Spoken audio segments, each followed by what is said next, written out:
আজ চলে আসলাম ASF food corner. এটা হচ্ছে টার্মিনাল চত্বরের পাশেই। এসে দেখলাম কাজী ফেরদৌস নামে একটি ছেলে লাড়াবাড়া গাটাগুটো করতেছে, কোপাকুপি করতেছে। তারপর আমি তার কাছে শুনতে চাইলাম যে ছোট ভাই এটা কি?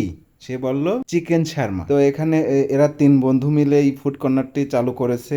একজন হচ্ছে আরাফাত, একজন সিয়াম, আর একজন হচ্ছে কাজী ফেরদৌস। তো এদের জন্য শুভকামনা রইল। ইভেন আপনারা যে যত খাইতে চান মাংনা চলে আসবেন টার্মিনাল, কিন্তু পার পিস 70 টাকা বিনামূল্যে খাবেন, কিন্তু বিল দিয়ে যাবেন। আনন্দের বিষয় আমিও মাংনা খাইছি, কিন্তু ভরপুর খাইছি। ভাই হিসেবে, বড় ভাই হিসেবে ছোট ভাই আমাকে মাংনা খাওয়াইছে উদ্বোধন। তো ভাই আপনি গেস্ট হিসেবে আপনি এটা খান। তো আমিও ভাবলাম যে আসলে 70 টাকা 80 টাকাতে কিনে খাচ্ছে, ছোট ভাই যখন দিচ্ছে মাংনাই। তা আসলে মাংনা খাওয়ার সময় ভিডিওটা করি নাই, কারণ মাংনা খাইছি তো, টাকা দেখালে ভিডিওটা করতাম। তো আপনাদের সকলের জন্য দাওয়াত রইল, পার পিস 70 টাকা। ওটা সম্পূর্ণ দেখার জন্য আপনাদের ধন্যবাদ, এবং ASF ফুড কর্নারে আপনারা আমন্ত্রিত। সকলে চলে আসবেন সন্ধ্যার পরপরই মনোরম পরিবেশে শর্মা খেয়ে চলে যাবেন। 70 টাকা পার পিস। যাই হোক, আজ এই পর্যন্ত। সকলে ভালো থাকবেন, সুস্থ থাকবেন। আল্লাহ হাফেজ। এদের ব্যবসার জন্য সকলে দোয়া করবেন, মঙ্গল কামনা করবেন।